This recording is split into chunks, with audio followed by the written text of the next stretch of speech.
इस्लाम धर्म के अनुसार जन्नत स्वर्ग अल्लाह ताला की सबसे बेहतरीन नेमतों में से एक है जो उन लोगों के लिए तैयार की है जो उसके आदेशों का पालन करते हैं और नेक अमल सत्कर्म करते हैं। कुरान और हदीस में विस्तार से बताया गया है कि किन लोगों को जन्नत नसीब होगी और किन्हें दोज़ख नरक में डाला जाएगा। इस लेख में हम विस्तार से समझेंगे कि जन्नत में कौन जाएगा और किन गुणों को अपनाकर इंसान जन्नत का हकदार बन सकता है। जन्नत का अस्तित्व और इसका वर्णन इस्लाम के अनुसार जन्नत को अल्लाह ने नेक बंदों के लिए बनाया है। यह एक ऐसी जगह है जहाँ न कोई दुख होगा, न तकलीफ और न ही कोई कठिनाई। कुरान में जन्नत की बहुत सी विशेषताओं का वर्णन किया गया है। हमेशा की ज़िंदगी, जन्नत में जाने के बाद इंसान को कभी भी मौत नहीं आएगी, आराम और आनंद। वहाँ हर प्रकार की सुख सुविधाएं होंगी, जैसे नदियाँ, खूबसूरत बाग बगीचे, स्वादिष्ट भोजन और शानदार घर। कोई दुख नहीं, वहाँ न कोई चिंता होगी, न कोई बीमारी, न दर्द और न ही कोई गम। जन्नत में जाने वालों के मुख्य गुण। कुरान और हदीस के अनुसार जन्नत उन्हीं लोगों को मिलेगी जो अल्लाह और उसके रसूल सल्लल्लाहु अलैहि वसल्लम के आदेशों का पालन करेंगे। नीचे वे विशेष गुण दिए गए हैं जो जन्नत में जाने वालों में पाए जाते हैं। सही ईमान और तौहीद, अल्लाह की एकता में विश्वास। जन्नत उन्हीं के लिए है जो अल्लाह को एक मानते हैं और उसके साथ किसी को साझी नहीं ठहराते।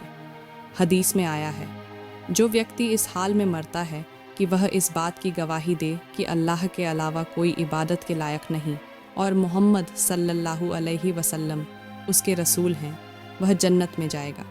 नेक अमल करने वाले लोग केवल ईमान लाना ही पर्याप्त नहीं है, बल्कि अमल भी अच्छे होने चाहिए। कुरान में कहा गया है, जो लोग ईमान लाए और अच्छे अमल किए उनके लिए जन्नत के बागात हैं जहाँ वे हमेशा रहेंगे। पाँचों नमाज की पाबंदी करने वाले, हदीस में आया है, जो व्यक्ति पाँचों नमाज की पाबंदी करता है उसकी नमाज क़यामत के दिन उसके लिए नूर, रोशनी और जन्नत में दाखिल होने का कारण बनेगी। मुस्लिम। रोज़ा रखने वाले, रोज़ा अल्लाह के नज़दीक एक महत्वपूर्ण इबादत है। रसूलुल्लाह सल्लल्लाहु अलैहि वसल्लम ने फरमाया, रोज़ा जन्नत में ले जाने का एक ज़रिया है। बुखारी। ज़कात देने वाले, जो लोग अपनी कमाई का एक हिस्सा गरीबों और ज़रूरतमंदों को देते हैं उनके लिए जन्नत की खुशखबरी है। कुरान में कहा गया, जो अपने माल की ज़कात अदा करते हैं उनके लिए जन्नत की खुशखबरी है।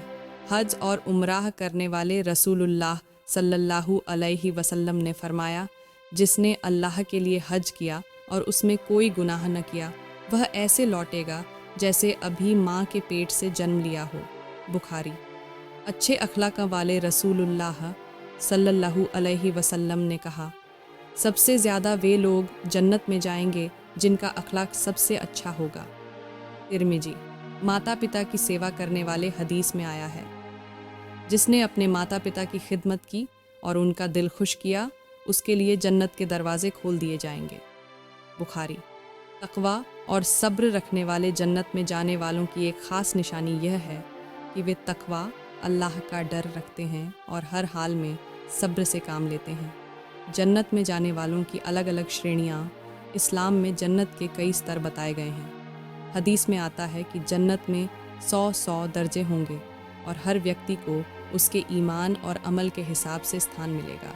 आम जन्नती, ये वे लोग होंगे जो सच्चे मोमिन होंगे मगर आम अच्छे कर्म करने वाले होंगे। आला जन्नती, बेहतर जन्नती, ये वे लोग होंगे जिन्होंने अल्लाह की इबादत को ज़्यादा अहमियत दी होगी, जैसे तहज्जुद पढ़ने वाले, गरीबों की मदद करने वाले और कुरान पढ़ने वाले। जन्नतुल फिरदौस के लोग ये सबसे ऊंचे दर्जे के जन्नती होंगे। यह स्थान सबसे ख़ास लोगों को मिलेगा, जैसे पैगंबर, शहीद और सिद्दीकीन, सच्चे ईमान वाले।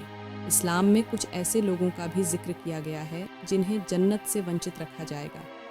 कुफ्र और शिर्क करने वाले, जो लोग अल्लाह के साथ किसी और को पूजते हैं या उसका इनकार करते हैं, उनके लिए जन्नत हराम कर दी गई है। जालिम और गलत काम करने वाले, जो लोग दूसरों पर जुल्म करते हैं, रिश्वत लेते हैं, झूठ बोलते हैं, धोखा देते हैं, वे जन्नत के हकदार नहीं होंगे। माता पिता की नाफरमानी करने वाले, रसूलुल्लाह सल्लल्लाहु अलैहि वसल्लम ने फरमाया, जिसने अपने माता पिता की अवज्ञा की उसके लिए जन्नत हराम है। मुस्लिम। रिश्वत और सूद, ब्याज खाने वाले, हदीस में आया, रिश्वत लेने और देने वाला दोनों जहन्नम में जाएंगे। तिर्मिजी। जन्नत में वही लोग जाएंगे जो अल्लाह और उसके रसूल सल्लल्लाहु अलैहि वसल्लम की बताई हुई राह पर चलेंगे। इसके लिए हमें ईमान मजबूत करना, नेक अमल करना और गुनाहों से बचना ज़रूरी है। अल्लाह से दुआ है कि वह हमें जन्नत में दाखिल करे और अपने अजाब से बचाए। आमीन।